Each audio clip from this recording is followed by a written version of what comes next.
Okay, I'm John Benchmal, owner of Harborside Marina and Yacht Sales, and I'm here to talk to you about the boat buying process. And I'm going to try to make this as generic as possible. I do have a couple notes here that I'm going to look down to from time to time, but this is the information I would give to my brother if he was buying a boat, and the information that he would need to get, what can expect, resources, and so forth. The first, obvious thing is research. What you would do if you were looking for a boat. Internet research, friend recommendation, going to a boat show, seeing an advertisement, actually visit a dealership. Those are all ways that you can learn about boats and kind of narrow down what it is you're looking for. The questions that I would ask as a consultant, not a salesperson, because I believe I'm more of an educator than anything else. If somebody walked in the door and said, hey, or my brother or my uncle or anybody wanted to buy a boat, first question would be, do you own a boat now? And I'm not asking that necessarily just to find out if you have a trade, but to find out whether or not you have any experience in boating, what kind of boat you do have, what you like and what you don't like about your boat, kind of to give me an idea of where I can steer you, point your direction, and get an idea of what kind of experience you have. Where do you plan on using the boat? Are you going to use it in a lake? Are you going to use it in a river? Are you going to use it in the ocean? Are you going to be fishing with that boat? Are you going to be cruising with that boat? Do you intend to, spend the night on the boat? So when I ask you a question of where you're going to use a boat, I'm trying to find out if you're using a boat in Florida and you're sitting in my office in Connecticut and you're looking at a brand new Chris Craft, for example, I'm going to send you down to a Florida dealer because, yeah, I can sell you a boat, but those guys are going to take care of you and you're not using it in my backyard, so you're better suited actually buying the boat from a local dealer. What size or style boat are you thinking about? And a lot of this may be speculation if you've never owned a boat before. You may say, oh, well, I want a fishing boat. And if you've never owned a boat, you really have no idea what you're going to do with it. It's all speculation, like I said. But again, everybody has a different taste and a different style, so we want to kind of calculate what you're going to look towards based on what you like and what you don't like. How many people do you anticipate coming with you? I mean, is it going to be just you and your wife, or do you have like young kids, teenagers? Teenagers tend to bring friends, so you're going to need more room on the boat for that. What do you plan to do with the boat? Are you into water sports? Are you into just cruising, going for cocktail cruises? Just go looking at houses on the water, or are you going to go to Block Island or Newport and spend the night and come back and use it more of a cruising boat? So those are information I'd like to know because I can point you in the right direction so you can zone in on the boat you want, get the right boat. Because a lot of people that lose money in boating is, I would say a good portion of that is because they were steered in the wrong direction. They thought they were going to do something different than they ended up doing with the boat, and they ended up buying the wrong boat for them. And that's a big problem, especially with salespeople now. Or you walk into a boat show and you're like, wow, this boat is really inexpensive, or it's a great deal, or perceived as a great deal. And then you find yourself buying something that you don't really need or want. I would say to my brother, what have you done to educate yourself? What do you know? Tell me what you know or what you think you know. And I hear a lot of this from usually when buyers come in to buy boats, they always bring the know-it-all friend, we call it, that knows everything about boating and is just interjecting things to the novice boater. And they say things like, well, I need two engines because in case one engine breaks, I want to have another engine to get home. And it's kind of a false statement. People are thinking of that in the sense of like airplanes. In airplanes, you have two engines, and they're both redundant systems, meaning each engine has its own fuel tank, its own battery supply. Everything is completely redundant. So if one engine goes out, the other one works. On boats, the engines are tied together. And normally when you have a problem with an engine, you have a problem with electrical or fuel, which is going to affect both of those engines. And there are times when you can hit a rock with one and the other one you don't hit a rock with, you can limp back, but that's not the majority of the time. And boats have two engines because they need two engines. They need two engines to push them or to make them perform the way they want to. And the most important thing I would say is you buy a boat for what you're going to do 90% of the time, not what you think you're going to do 10% of the time. And this is a great example. I know a couple of people have done this before. They built houses and they built these big 8-bedroom houses, and they have 4 people living in them, and their answer to that is, well, every New Year's Eve everybody comes to our house and everybody spends the night, and we want everybody to have a room. So for the other 364 days a year, these people are heating, cooling, cleaning, furnishing all these bedrooms for 1 day a year. So you're going to have to make sacrifices. There is no perfect boat for everything that you ever want to do. So let's make the sacrifice on the 10% of the stuff that you don't think you're going to really be doing with it, and 90% of the stuff that you are going to do with it. Newer pre-owned boat, and why? The advantages to a new boat. Number 1, it's brand new. Number 2, it's exactly what you want. Options, colors, etc. It comes with full warranties. There's no prior issues with it. Normally you can get better financing options. You're going to get a full dealership support. You're not on your own. Sometimes leftover models are really great value, but at not at the same price as new. A little bit better of a deal. The disadvantages of new is normally they're going to be a little more expensive, and you may have to order if the boat's not in stock. You may have to order it, and if you want exactly what you want, if the dealership doesn't have, the exact color or so forth what you're looking for. The advantages of pre-owned. Usually it's less money than the same boat new. Sometimes it's not as good of a value because of the stigma, and this is kind of a funny thing that people have a stigma that I want to buy a used boat because I don't want to take the depreciation on it. And there certainly is a little bit of depreciation. Normally it comes with the warranties and all the things that go with the new boat to help offset that. But the stigma on the used boats are, well, I'm saving a lot of money. Well, that stigma has turned into the fact that on the used boat market, sometimes people are overcharging for used boats, and the disparity between a new boat and a used boat is not a big enough delta that you're actually, in my opinion, overpaying for a pre-owned boat. So that's something to be careful about too. Affordability, you can, hopefully on a pre-owned boat afford something that you may not be able to afford new, but you still like the style. And I'll give you a great example of that, like a brand new Chris Craft 30-foot launch, for example, is about $240,000. But we're selling models now, in the 2010 range, for $120,000. So somebody may not be able to afford that $240,000 boat, but then get one that's 8 years old, same look. Obviously it's a used boat, and maybe affordable more in their price range. If you can find exactly what you want new, and then find that boat 1 year old at a good price, well, that's kind of a home run. The problem with that is actually doing that, is finding that boat. And usually those are the kind of boats that I always equate it to, like your next door neighbor who's got like a really nice sports car in his garage, and he washes it every single weekend, washes it more than he drives it, and then he goes to sell it, and there's a waiting list of people that want to buy it. It usually goes really quick, and it usually goes for a lot of money, a lot more than comparable boats in that, or comparable cars in that size go, because the guy really pampered it and took care of it. Well, if you buy a new boat, you can put yourself in that same situation. The disadvantages of pre-owned. It could have issues. Boats definitely have issues. Even a new boat that comes off, before we get on it and deliver to a customer, there's things that need to be fixed, checked. We go through an extensive checklist on everything, and even then sometimes stuff slips through the cracks. That's why you have a warranty on them.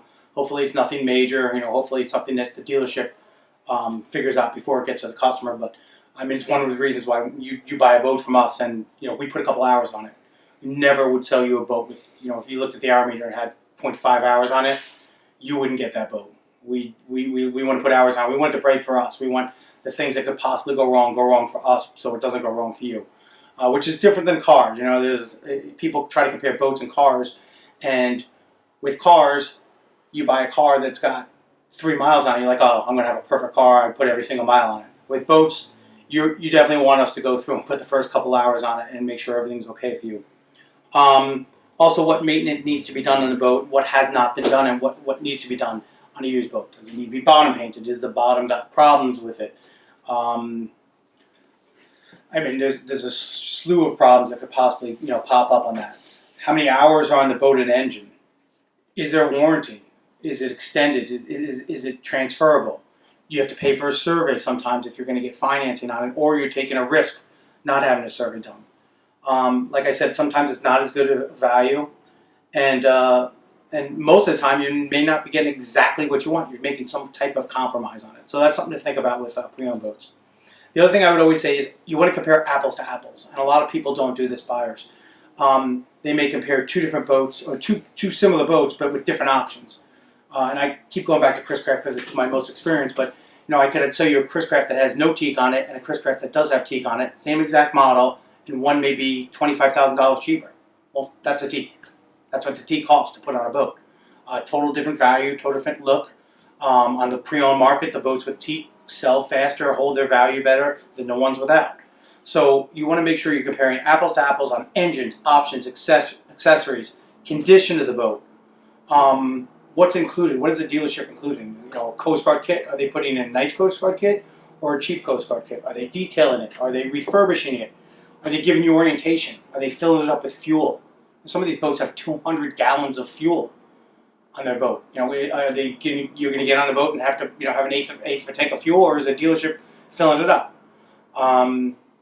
That's $600 worth of fuel on a boat. Are they bottom painting it? Are they delivering it?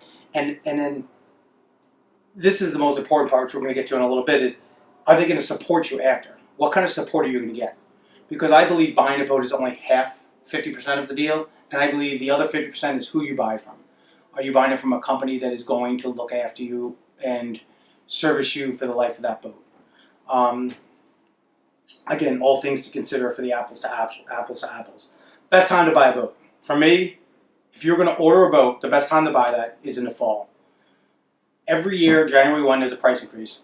Every manufacturer, every engine. Whether or not there really is a price increase or not, they're going to put one in there.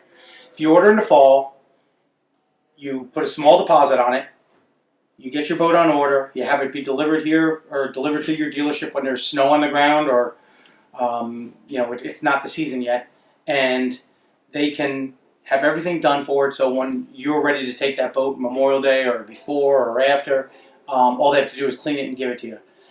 You're getting exactly what you want. You're not worrying about maintaining it that winter. I think that's probably the best time. For me, a lot of people think that's like a sales tactic when I tell customers, oh, you should order a boat now, it's the best time. It really, truly is the best time. You definitely get a build slot. You're not waiting in line. You're not waiting until after all these boat shows go on, and we're not making 100 phone calls to make sure your boat's going to get to you on time. If you're buying a stock boat, I think the best time to buy one is when you see what you like. You see a boat you like, buy a stock boat. If you're buying in the wintertime, most dealers are going to take care of you for the winter. They're not going to start charging you storage on it. If you're buying a pre-owned boat and you find exactly what you want, it doesn't matter when it is. You got to buy it right then and there, because if it's gone tomorrow, there's no stock to replenish it. You're not going to be able to find that exact boat. And sometimes when you hold a decision too long, you end up losing, and I've seen that happen many times. Let's talk about boat shows. Boat shows are a great way to go and see all the boats that you could possibly want to see. Sometimes it's a little overwhelming. Now with the internet, most people are a little bit more educated before they go to a boat show. For me, it is a absolute crazy business plan that we have in our industry. The fact that we all, well, not all of us, but I'll talk for myself, have on the water indoor showrooms with all of our boats sitting here, and we take them, truck them to some parking lot, pay an exorbitant amount of money, block them, set them up, clean them, staff them, so that you could possibly come in and look at a boat that you could have seen in my boat dealership for free, and I wouldn't have to spend the money that I spent on it, all in order to get an extra discount because it's a boat show. Seems crazy to me, but it's a necessary evil, I guess, in this industry. But usually there's incentives to buy boats at boat shows because people have expended a lot of money and they want to try to get their money back out of that boat show. So when you see that stuff, it is real. It's a real expense that dealers deal with. We talked about this a little bit, 50-50, the boat and the dealer. As a consultant, I'm not just selling you a boat. I'm going to try to take your money for the next 15 years, and I'm going to want to service you, I'm going to want to take care of your maintenance. I'm going to want to store your boat. I'm going to want to clean your boat. I'm going to want to do your teak and bright work. I'm going to want to shrink wrap your boat. And then when you're good and ready, I'm going to want to take that boat in on trade and sell you another one. So for me, when I meet a customer and I'm selling them a boat, I'm looking for a long-term relationship. I'm not looking for, hey, take your boat, get on a trailer and go.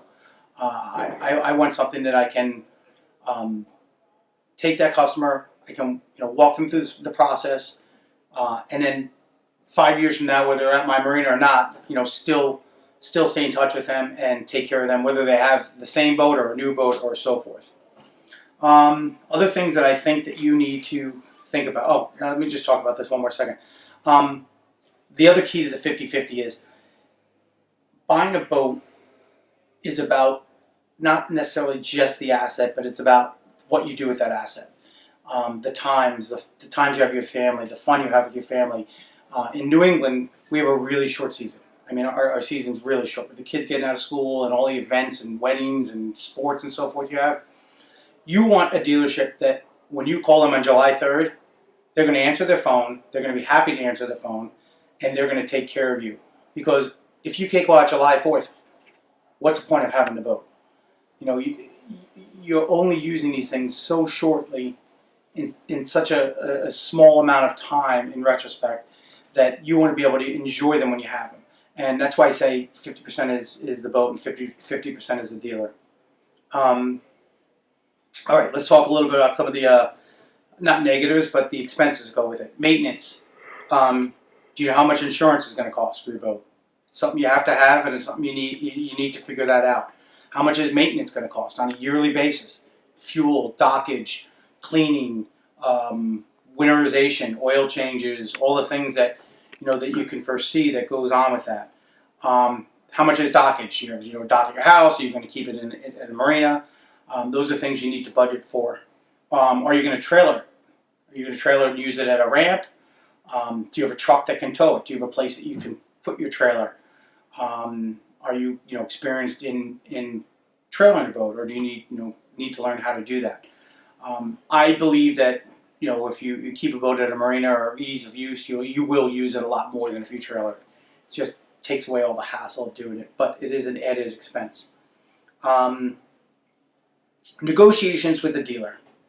All right, once you finalize what boat you like, and whether you're dealing with a dealer or a private party, whatever it is, and I believe this to be true in any major big ticket site sales, be upfront with your dealer. Tell them what you're looking for. There is a game for some reason where people negotiate back and forth, and it seems a little crazy from time to time. I always say, be honest. Tell the dealer what you want to get. I'm a big believer that if it's not a win-win for you and the dealer, then it's a lose-lose. Meaning if you over-negotiate, and yeah, you may have gotten $300 more off that boat, and that dealer says, oh God, here comes that guy again that just bought this boat and really beat me up in the price. You want it to be where, yeah, the dealer gets a fair price, and so do you. And when the phone rings and the dealer sees you coming, hey, I can do this. I'm going to jump through the hoops for this guy. I'm going to take care of everything I can do. I'm telling you, it will pay you back in spades. And I mean, it's just human nature. There's no way of saying it other than that. Dealers sometimes can do things that may not take the money off the boat, like throwing things in, and that's a big thing. Oh, throw this in, throw this in, throw this in. It's all real money that they're throwing at you, whether they give you winter storage or bonnet paint or full fuel or any of these items. But take that with a grain of salt and realize that that's all stuff that dealer is giving you to try to offset any deltas or price differences you have. And I think that that's important. The one thing I think is the take-home message is when you are negotiating, make it a win-win. Make it a win-win for you and make it a win-win for the dealer. And don't sweat the small stuff. Because at the end of the day, you want to have a boat that you're happy with. You want to feel like you paid a fair price for it, but you want that dealer to be able to feel like they got a fair price so they can stay in business. Because if they sold everything below their cost, they're not going to be able to service you after the fact. And you want them to be able to, have open arms when you call them and have a problem with the boat, if you do, or just for maintenance purposes.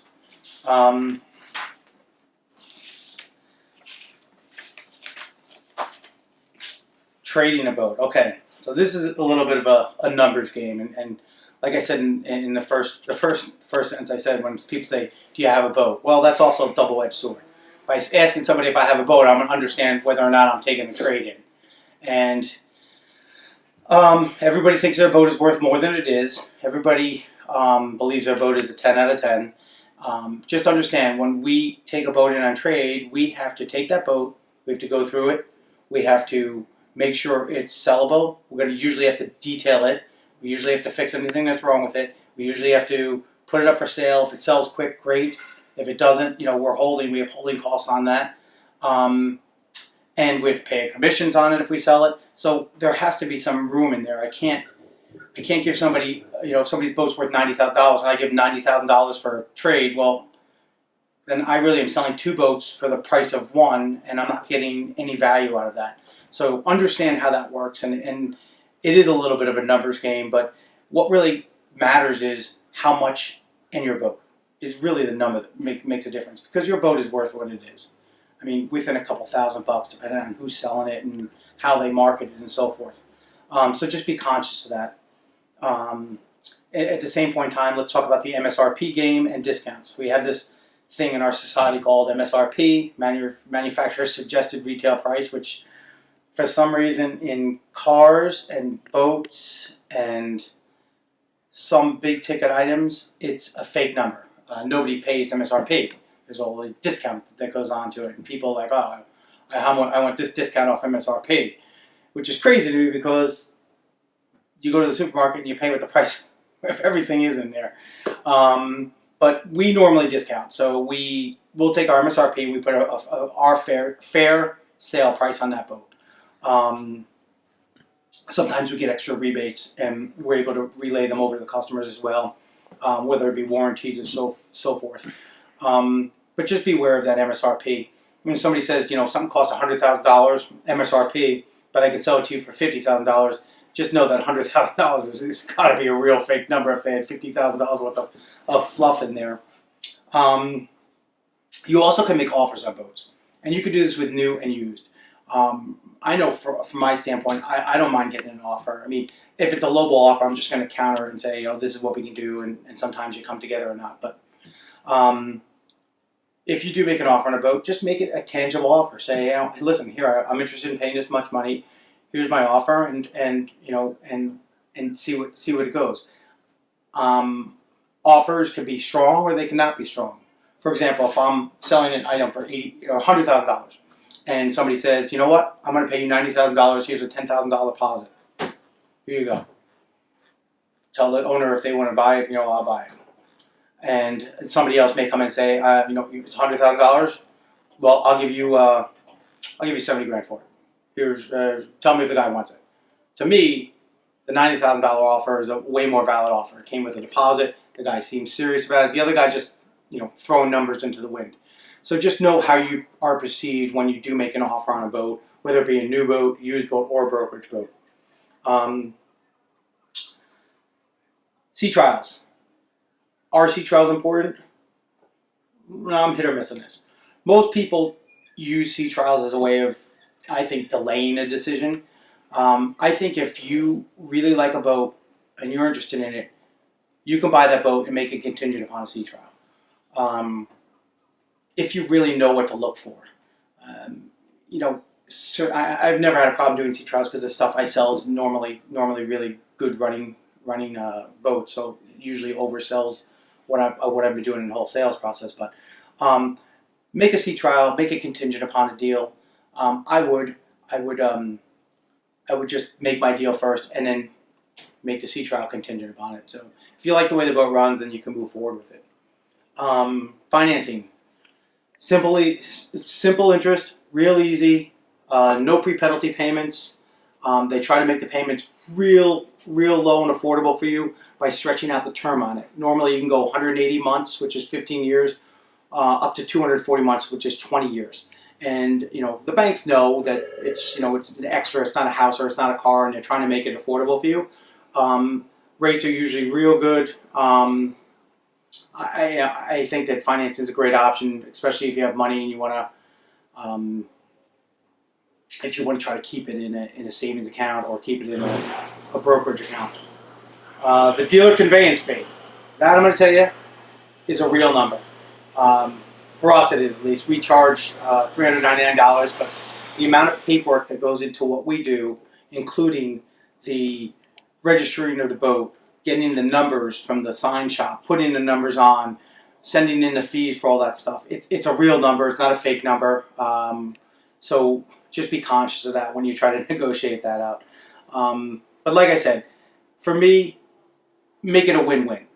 Whatever you decide to buy, whoever you decide to buy it from, make it a win-win, make a good relationship, make it comfortable, because you want to be in the right mindset when you're boating. It's all about having fun. It's all about the memories, the lifestyles, and the things that you do. And I think that's super important to don't sweat the small stuff type of thing, you know. And I think that if you find the right dealer and the right person and the right type of boat, it's easy to do, and it's a great lifestyle for you and your family to get into the boating world.